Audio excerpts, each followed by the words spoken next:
Hey everybody, Jordan Paris here from Zeus. Welcome to this video where I'm going to show you how to replace yourself in the hiring process, because at a certain point, hiring people becomes the name of the game in your business. Once you've figured out sales and marketing and you've replaced yourself from service delivery, well, the next 100 problems that you're going to have to solve all have to do with people, and hiring is a big part of it. You want to always be hiring, because the moment that you need someone, it's too late. You know, it might take you 2 to 3 months to hire someone. So stay tuned till the end of this video, where I'm actually going to share with you a resource, a 2,000 plus word training, a document on the hiring process. It'll really teach you everything you need to know about it and how to conduct it, as well as a 45-minute video of me explaining the hiring process. Now, why would you even want to replace yourself in the hiring process in the first place? Well, because you have to always be hiring once you're at a certain point in your business and you actually really want to scale this thing. And to do that, it's really freaking time consuming. You know, just if you've got 3 15-minute interviews, screening interviews to do with people every single day, that's a lot of time. And then the second interview might go 45, 60, hour and a half. Like, that's a lot of time, and it takes a lot of energy out of you just evaluating people. A lot of energy. So ideally, you know, while in the beginning you want to be the one drafting your team, super important to draft those A players yourself in the beginning. Build that foundation, that cornerstone. At a certain point, like, it's just not feasible for you to do. You've got other stuff to do, higher leverage things. And at the very least, you could just eliminate yourself from the screening process. You know, maybe you're the final check, right? You don't have to fully replace yourself, but I would recommend it at a certain point. So I'm going to share with you the 8-step process that you can follow to remove yourself from the hiring process. This is the art of training a hiring manager. So number 1 is identify the right person for the role. You want to choose someone within your organization who understands human nature intuitively. They've got high emotional intelligence, EQ they call it, I think, and they can read between the lines. This individual should be capable of grasping social cues and have an in-depth understanding of people. So the last time I did this, I identified a wonderfully smart Indian man named Saurabh. He's someone that naturally reads between the lines, understands human nature, human behavior. You can just kind of tell. I guess it takes one to know one. I feel like that's kind of it's really my passion, human nature. I love The Laws of Human Nature by Robert Greene and really all of his work. So it's kind of easy for me to pick out who understands human nature and who's not just a box checker. And then number 2, the second step here is the observer phase. Allow this candidate to sit in on all of your interviews for a few weeks, maybe even a month. They're going to learn your process and understand how to evaluate candidates from your perspective, the way that you want them to evaluate candidates. They're going to pick up on a lot of your cues, a lot of the things that you do by just having them shadow you for 3, 4, or 5 weeks.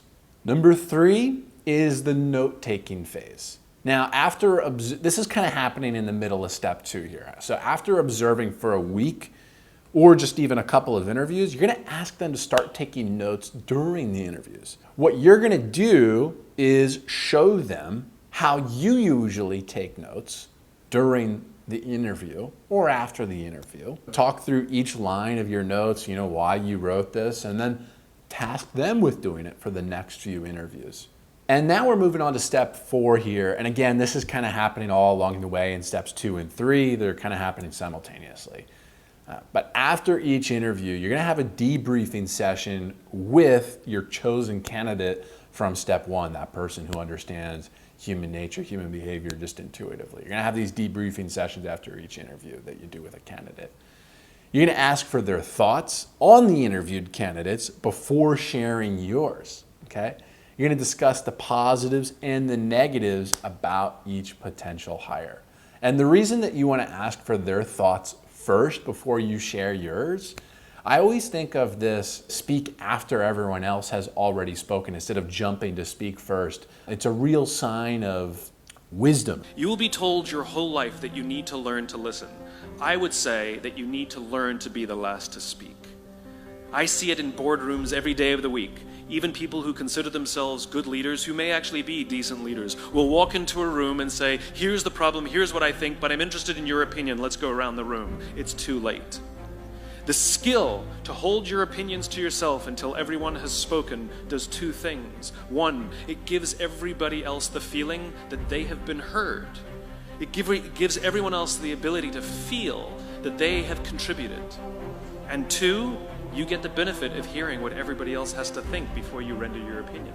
You don't want to say how the interview went and then they just kind of paraphrase what you said. Like you want it to be a little bit of a mystery to them as to what you're thinking, and you want to see what they're thinking. Like, did they pick up on the things that you picked up on? Step 5 here is a gradual handover. After a few weeks of debriefs and note-taking, you're going to allow them to actually start conducting their own interviews. Initially, they'll just start with the 15-minute screening interviews, and then gradually, they're going to proceed to top grading interviews. They're going to conduct the 45 to 60-minute second interview in the process as well, after they mastered the screening interview. Now again, at the end of this video, I'm going to share with you where you can find my resource on learning the ins and outs of conducting your own hiring process. Something that's going to remove the guesswork from hiring. It's going to really boil it down to a science for you. Now, it's important that when you're doing this gradual handover, you're empowering them to conduct their own interviews, you're still going to be there. You're still going to be present at this stage to provide guidance and backup. Step 6, this is kind of happening all along the way in step 5 when you're handing over the reins to them. You're going to give them feedback and make corrections.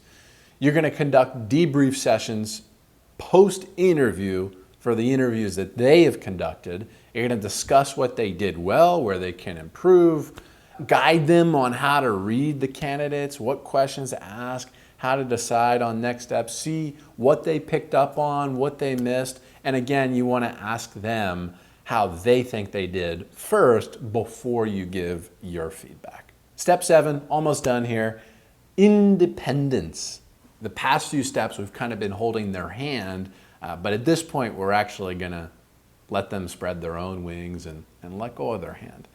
Once you feel confident about their progress and they've started conducting interviews as effectively as you, which really shouldn't take that long, allow them to conduct a few interviews independently. Then watch the recorded sessions back to make sure that they're managing the process well. And finally, evaluation and further feedback. They're still going to need a little bit more coaching. And that's what you are during this whole process of training this hiring manager. You are their coach. It's your job to show them what you're looking for, the types of players that we want to bring on to our team. So step 8 is evaluation. You're going to review the conducted interviews because ideally you're having them record it with like fireflies.ai or read.ai. So the sessions that they conduct are recorded, and you're going to assess their performance. Now, if they've handled the process correctly and effectively, they're ready to fully take over the hiring process. Congratulations.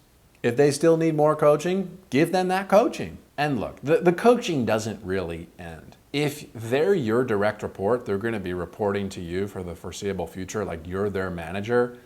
That's in a sense what you are. You are their coach. And I try not even to call it manager. I try to call it coach as much as possible, or mentor even. So remember, this art of delegating the hiring process requires significant handholding in the beginning, but the end result is worth it because you're going to save a ton of time and have someone that's able to pick out A players and weed out B and C players without you having to give your time or input. It's an invaluable role in any agency doing over $40,000, $50,000 per month. So there you have it. Thanks so much for watching this video today on training a hiring manager to take over your company's hiring process.